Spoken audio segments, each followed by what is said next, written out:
when I first became a Christian, I mean, one of my first hang-ups was the fact that, I thought that I had to go out and do all this stuff. I thought that there was all these different things that, I need to do this, I need to do that, I need to pray, I need to go to church, I need to read the Bible, I need to tell people about Jesus. Oh, I didn't tell that person. Oh no, I'm messing up. I mean, that's the way that I felt, because I didn't understand the fact that God, this love, this consuming fire that he had for me, I didn't understand what it meant. I thought that I had to go out and react in a certain way, and if I didn't do all these things, that he wasn't going to love me back.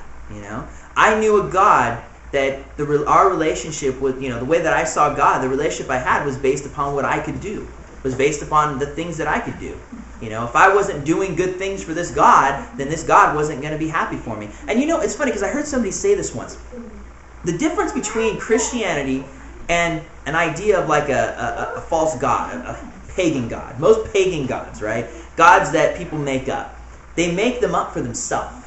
So, for instance, like, a lot of the Eastern ideas of God has to do with you do something, and then God does something for you. So this God is just waiting for you to do something, so it can do something back for you. That's a very selfish idea of God. It's like a universal, the whole universe based around me, and this God's just waiting to do something. And that's a stupid idea. When I thought that what I did determined whether God loved me or not, I was missing it. I was totally missing it. Because I didn't understand the idea of unconditional love. That God loved me just the way that I was, and wanted to help me, and wanted to change me, and wanted me to bring me to a deeper relationship with him. It's like I was running around throwing gasoline on everything, but I didn't have a match. I could pour gasoline on everything. Yeah, I had the possibility and the capability of having this great fire and this beautiful flame, but I was missing the most important thing, the match. That love, that fire of God, that was really what it was all about. The idea that there was nothing else I could do. I couldn't wrap my mind around that. You mean you love me just the way that I am, and you just want me to love you back? That was it. Even when I say it, I can guarantee you that Christians watching this will say, "Oh, that's a bunch of garbage." Yeah, because you can't understand that either. I can't either. I'm not going to say I don't, but I know it's true. I understand that it's true. Go ahead and turn to 2 Timothy. I want to read you this old time, you talk about the old time gospel hymns. Well, here's one that's from like the 1st century, so this is a really good one right here. So this is a little older than the Old Rugged Cross and all those songs. Paul had this, and actually this was something they used to say in the church. They'd get down, I don't know if it was a song or something they said, I don't know, but it's really neat. And I like this in 2 Timothy chapter 2. I want to read this here. Starting in verse 11. It says, "This is a trustworthy statement.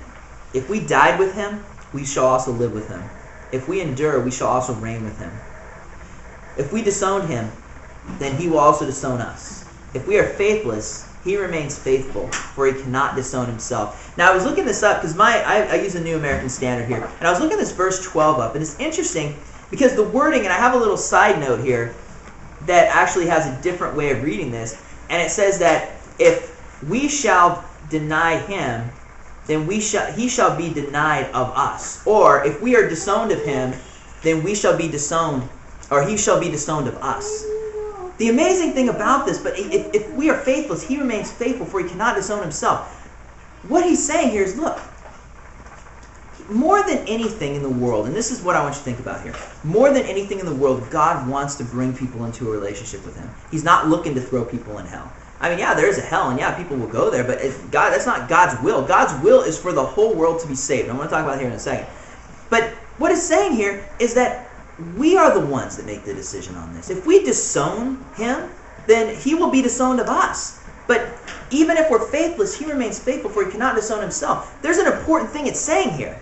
He will be denied of us. He will be disowned of us because we have chosen to do it. But he can't separate himself from us. Why?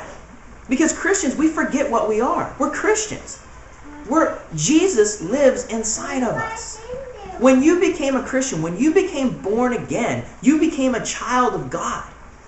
Once and for all, that's something, it's like my son will always be, my child. He's always going to be a son of Jason. That's my son.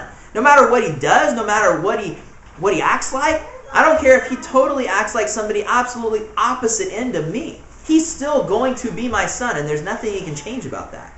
He could run away. He can disown me. And guess what? Then you know what? I'll be disowned of him. I won't be able to have a relationship with him. I won't have that fellowship with him. But it doesn't change who he is, because even if he's faithless, I still am his father, because he can't disown himself of me. Because I am his father. That's the same thing. That's the thing when people get so tied up on losing your salvation or once saved, always saved and all that kind of garbage. The bottom line of it is that if you're born again, you are a child of God. You are a Christian. And sometimes we get in this thing that if we're not doing certain things, or we're, okay, well, we don't go to church as much anymore. I'm just, I'm not, I'm definitely just not a good. No, that's not true.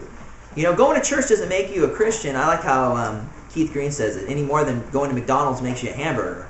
It's not about that. Going to church is not. It's not about whether you did this or did that. Having a fish on the back of your car, or having wearing a little Jesus shirts. That doesn't make you a Christian. It doesn't make you a Christian.